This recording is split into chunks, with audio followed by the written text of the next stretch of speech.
Hey, what's up YouTube? In this video, I'll be showing you how to make a Waffle House in Minecraft step by step, block by block. In this tutorial, I will also show you how to make the entire inside as well. Fun fact, I'm hidden somewhere in the intro of this video. If you spot me, leave a comment down below. The first person to get it right will have their comment pinned. Guys, this might be the coziest build that I have ever made on the channel ever. I love this place. This is the amount of space required to make the build. I would recommend copying this grid into your world. Then, to find the starting position, begin at the front left hand corner of the grid, count backwards, find the 8th block, and then just to the right is where we will begin. And here are all of the materials that we will use throughout the build. Please do make sure that you have access to all of these. Begin the build by placing 12 bricks in a row on the ground. 1, 2, 3, 4, 5, 6, 7, 8, 9, 10, 11, 12. Then, remove the grass block to the right of this, replace it with a mud bricks, and then place an oak door on top. Then, place 11 more regular bricks to the right. 1, 2, 3, 4, 5, 6, 7, 8, 9, 10, 11.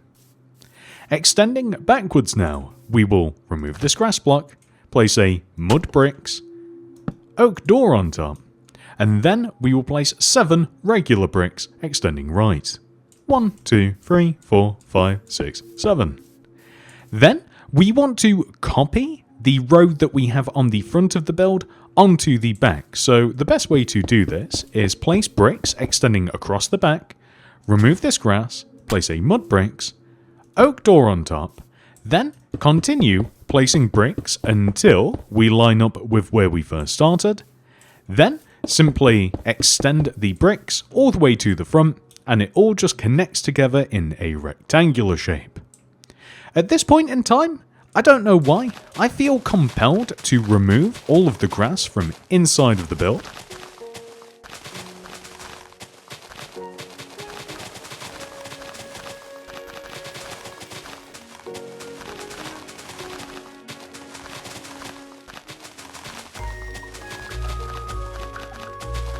Then we can replace all of that with mud bricks.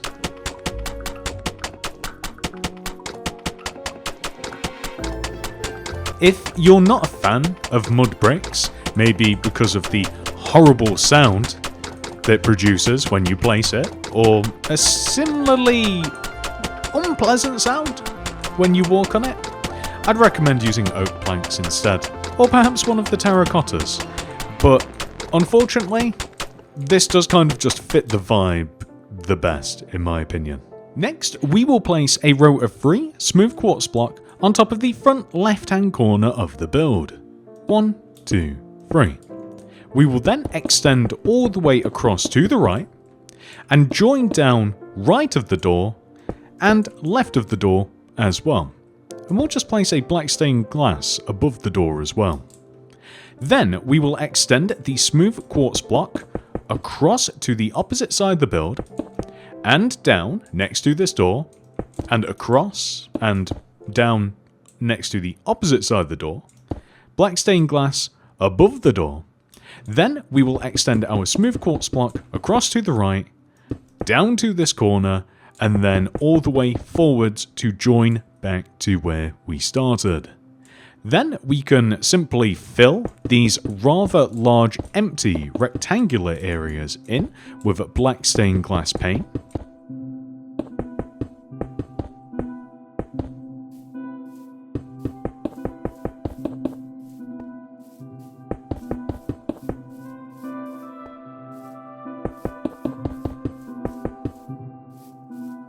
Next, we can add 2 rows of yellow concrete directly on top of our smooth quartz. 1, 2. And just extend all the way around.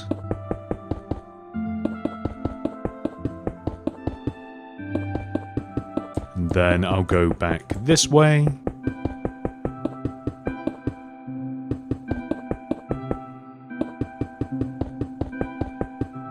We can actually make the roof as well by placing a layer of smooth stone here in this position, just underneath the top.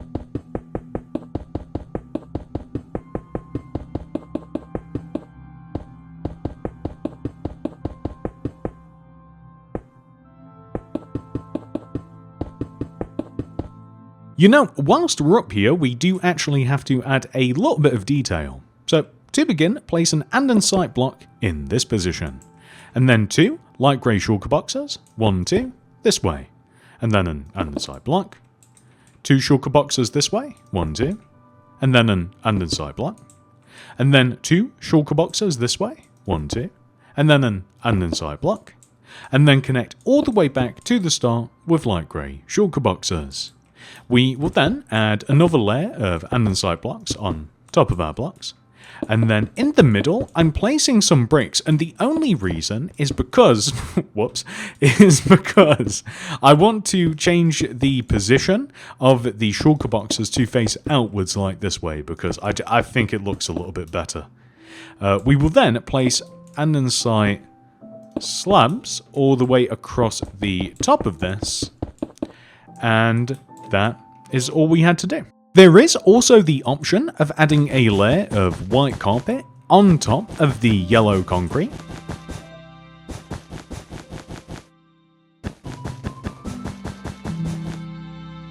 You may or may not prefer that, but from the ground it actually looks kind of interesting, so I do prefer it myself. I'm also just going to add a mangrove sign to the right of this door, and I'm just going to literally write open, so just a giant open sign.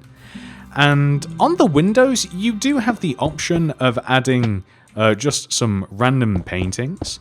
And the reason for this is for every single Waffle House that I looked at, there's always just stuff on the windows, seemingly. So you don't have to go too crazy with it. That'd be fine. And then maybe like a different kind of painting on this side. So something like that.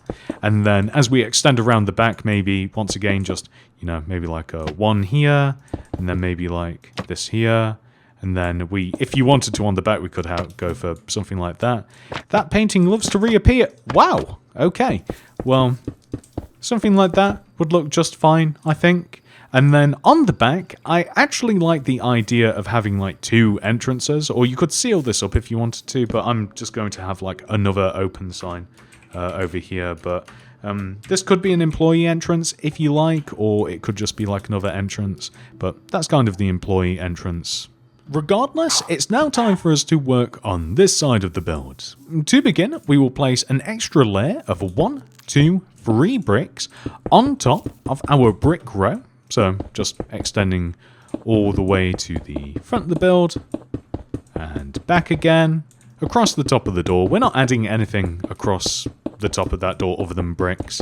I was considering adding a glass, but like I said, it's kind of like an employee entrance, so I'm not going to make it too fancy.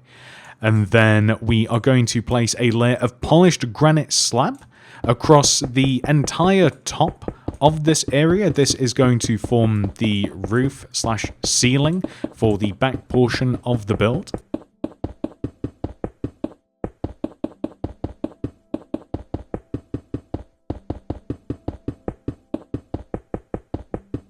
Next, we are going to place a layer of mangrove stairs starting here. So place this one sideways and then extend it all the way across and around the side. And we are just going to connect it in the equivalent position on the back, which is here. So we'll just turn this sideways. And this really does kind of like pull things together. So that looks fantastic. I really want to make the sign right now, but before we do that, I'm going to hold off and remove all of the remaining grass and grid from around the build.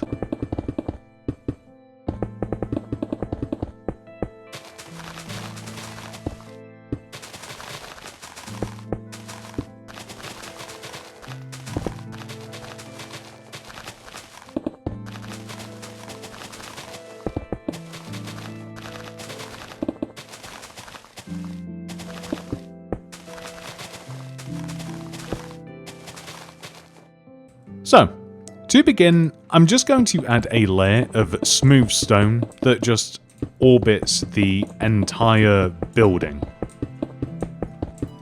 this just gives us a path all the way around the outside for all of the various entrances.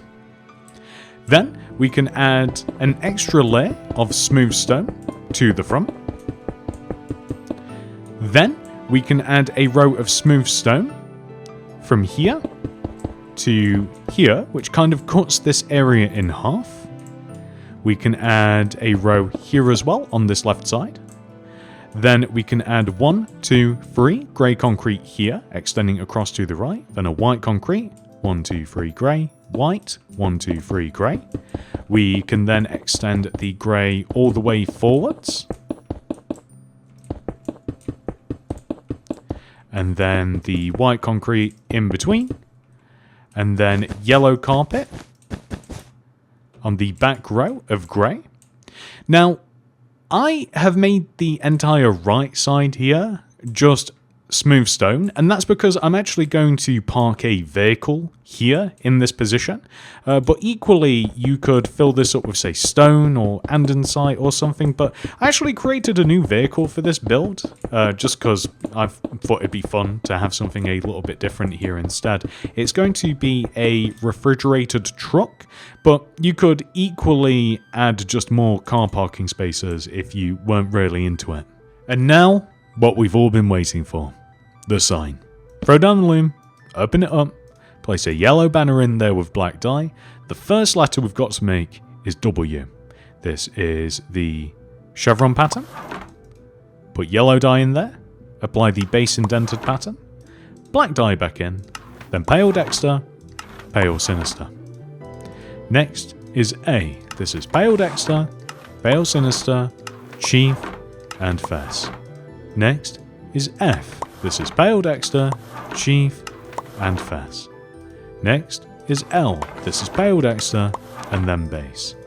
Next is E. This is pale dexter, chief, fess, base. Next is H. This is pale dexter, pale sinister, fess. Next is O. This is pale dexter, pale sinister, chief, and base. Running out of room. We then need U. This is pale dexter, pale sinister, and base. Next is S. This is chief, base, and then bend. And then that's all we need. We can now take our banners and, starting here, place W, A, F, F, L, E, space, H, O, U, S, and E. Waffle House. Fantastic. With that final detail added, ladies and gentlemen, we can now head inside and begin work on the interior. First of all, let's work on the seating area. So all the way over here in this corner, we will place 1, 2 mangrove stair.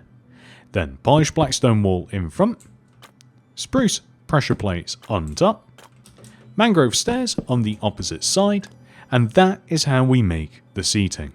So against this, we will make the same thing. A set of stairs, wall, stairs, and pressure plate.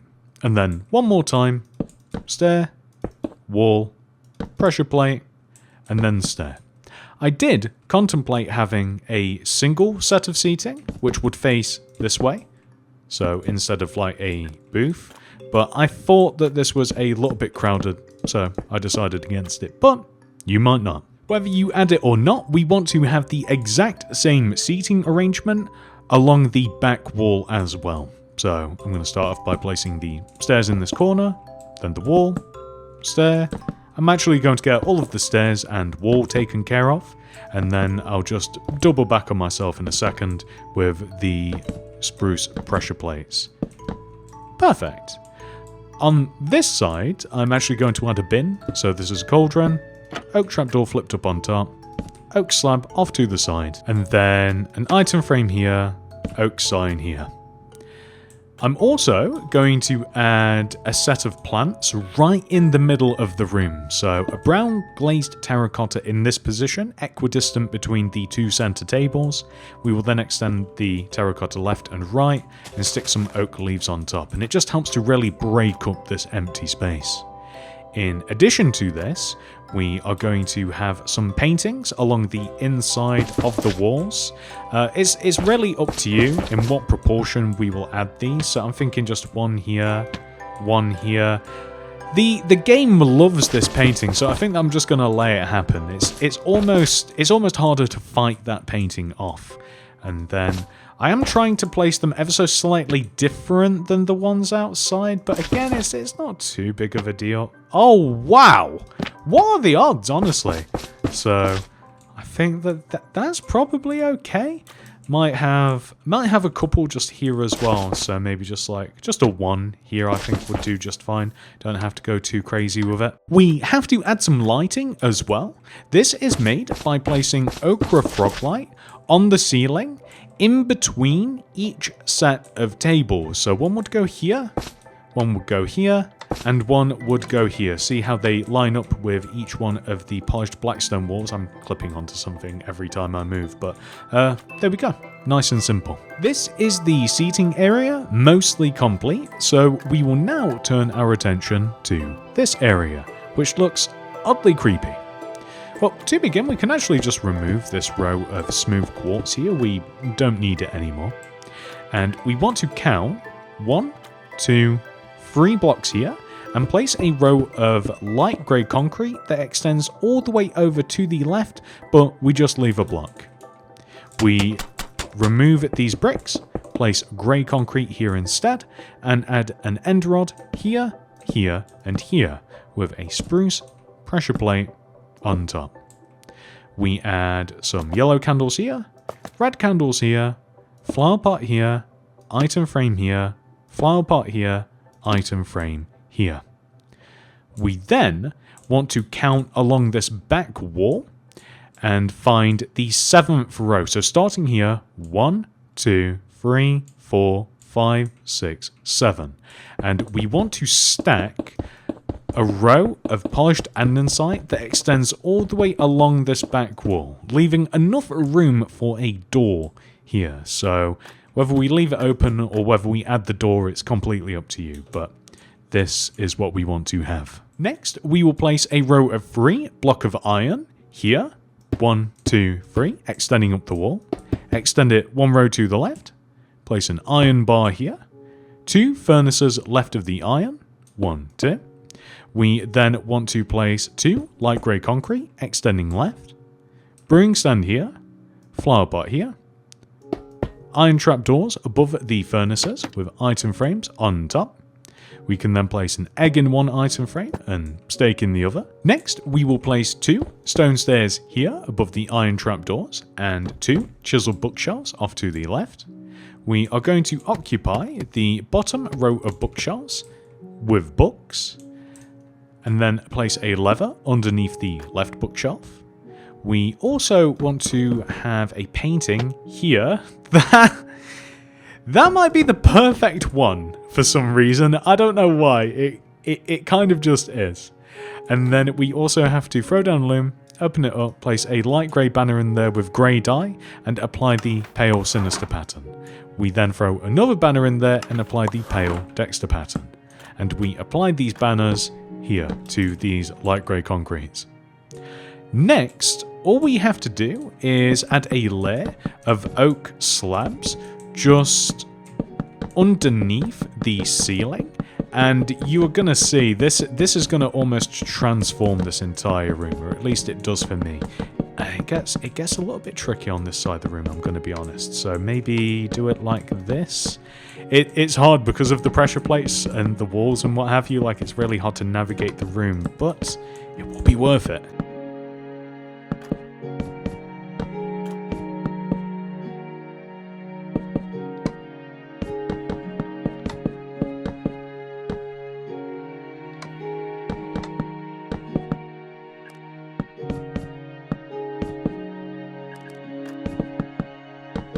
I'm excited to see this. Okay, look at that. Does that not look amazing?